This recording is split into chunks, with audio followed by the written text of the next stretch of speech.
Hi everybody, this is Nate with another Backcountry Beer Review. I'm here on Little Costilla Peak in northern New Mexico in the Valle Vidal area of the Carson National Forest. It's a beautiful New Mexico P2K and 12er, and there's another interesting superlative that it has. It's very relevant to today's video, but I'll get to that later. And if you're watching this video, it means that very sadly, Lager Summer 2022, hashtag Lager Summer, is come to an end. That's right. This video should air on the last day of astronomical summer, which is September 22nd or whatever, which means that, the time to drink lagers is, well, it's not over. It's always a good time to drink a lager, but the time when I feature lagers as a special, feature of this channel is over.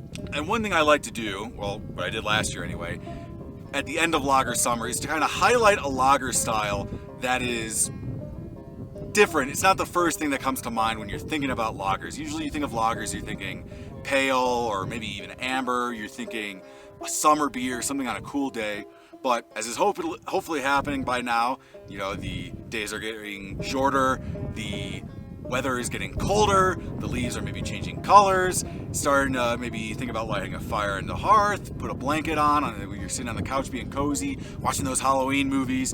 And so I like to highlight a lager that really pairs well with that setting, that cold weather setting, that cozy weather, blankets, slippers, and so on. To that end, the beer I'm featuring today is actually a Baltic Porter, which is a lager style beer. So specifically, the beer I'm reviewing today is by Colfax Ale Cellar in Raton, New Mexico, and it's their 2021 Spangler's Reserve barrel-aged Baltic Porter. Colfax Ale Cellar, I had never heard of them until like 6 months ago. For those of you who don't know New Mexico geography, Raton is a very small town, pretty much on the Colorado border. If you're driving I-25 north, it's like the last town you hit before you go through Raton Pass and get spat out in Trinidad. And, not many people really do much in Raton. You're typically on your way to somewhere else when you're going through Raton. And partially because of that, but also they just don't get a lot of distribution. I first found their beer at Casti's Bottle Shop in Bar Castaneda in Las Vegas, New Mexico, which, as far as I know, other than the brewery, is the only place to get their beer. And when I tried it, I think I tried their delicious rye beer, their Bier de Garde, and I was pretty amazed by how good I thought it was. Of course, if you follow this channel, you know I had a little bit of an incident in Trinidad that basically required me to spend the night in Raton because my car broke down. And while I was there, I went to the brewery, tried a bunch of their beers, and found that they were all actually really, really good. So I'm a huge fan of the brewery. I think they're really underrated in the New Mexico beer scene, and definitely check them out if you get the chance. Pick up some of their stuff at Bar Castaneda, or you can try them on tap at Legal Tender Saloon in Lamy, New Mexico. With that long spiel out of the way, let's talk a little bit about the beer. So I should mention that the other special feature I was talking about was, this is actually the highest point in Colfax County, New Mexico. So I think it's really appropriate that I'm reviewing a beer from Colfax Ale Cellar. But anyway, let's read the bottle. It says, named for Joseph Spangler, our Alsatian ancestor who came to America in 1836, I think it's supposed to say, owned and operated Spangler's Porter and Ale House in Jackson, Mississippi in the late 1840s. Gesundheit. So there's a bunch of stats about the beer. I won't go over them too much, but it looks like pretty traditional malt and hops and yeast. And so I think what we're really interested in is it is a barrel-aged Baltic Porter. And it is lagered and aged in 12-year rum barrels over 7 months. It's blended for balance and smoothness, forced carbonated. I'm assuming that's because it spent so long in a barrel. And it pairs well with London broil, chocolates, and macaroons. Let's open it up, taste it, and see what's going on. Time for a sip.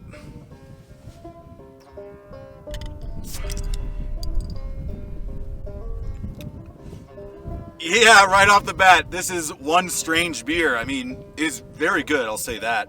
I am a big fan, but man, you combine the Baltic Porter with the rum barrel, and it's just, the outcome is, I mean, it's like nothing I've really ever had. Like, to start off, you do get the booziness. I mean, usually, like, when I get booziness in barrel-aged beers, they haven't been aged that long, or they're really high alcohol. I mean, this is only 8%, and I'm just picking up that, like, booziness of the rum barrel for sure. It's very potent, even though the beer itself maybe isn't, like, super, super strong. I'm getting a little bit of, like, tannins. No idea where that's coming from. Potentially the wood, potentially the malts. Not totally sure. With that rum barrel, it is just giving such odd flavors. I mean, you have like the kind of chocolatey base from the malt, but the rum is like, I mean, I'm getting maybe orange, definitely like super overripe banana, like a banana that you're about to make banana bread with, like really almost fermenting. It's got that like yeasty smell. And you know, it's ironic because the beer I did this time last year, the Weizenbach, that one was getting the banana, and I'm like, yeah, that's the yeast. This one could be the yeast, could be the barrel, could be both. It's interesting, it's good. I already mentioned it's kind of like orange. With that booziness, it's almost like a liqueur candy, you know, like a cherry liqueur, an orange liqueur. I don't know if liqueur is the word I'm looking for, but I'll correct it on screen if it's the wrong word. But yeah, it's just that like potent booziness with the fruitiness and the chocolate in that way that's not, you know, chocolate and fruit, they kind of clash a little bit, right? Like fruit is more acidic, it's bright, it's sweet, chocolate is dark, it's bitter, and the two flavors kind of clash, but in a kind of like yin-yang way to where they work really well. And that's kind of what I would use to describe this beer. That's what it's doing. And it's just like you get these, I mean, I'm getting a little bit of coconut too, even from that rum barrel. You get these like tropical flavors from the rum. I'm getting a lot of vanilla. That's probably coming from the barrel.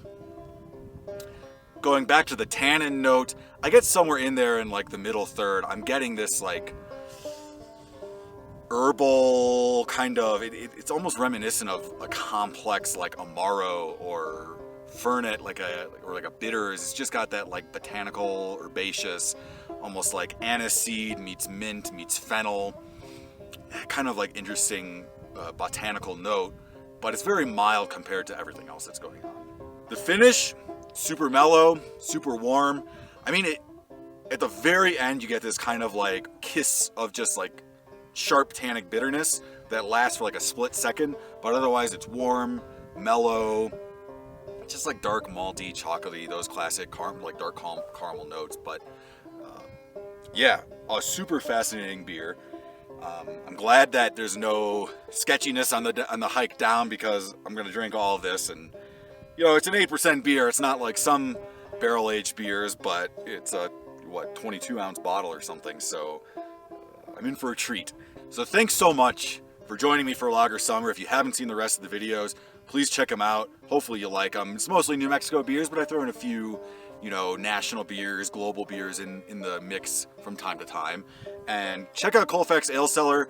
You know, last I heard about a month ago, and this will air probably a month from today, you know, last I heard they were struggling with finding employees. And so definitely, if you get the chance to buy or try their beer, throw some money their way. They definitely are worth it. I'm a huge fan. Cheers, and have a backcountry beer for me.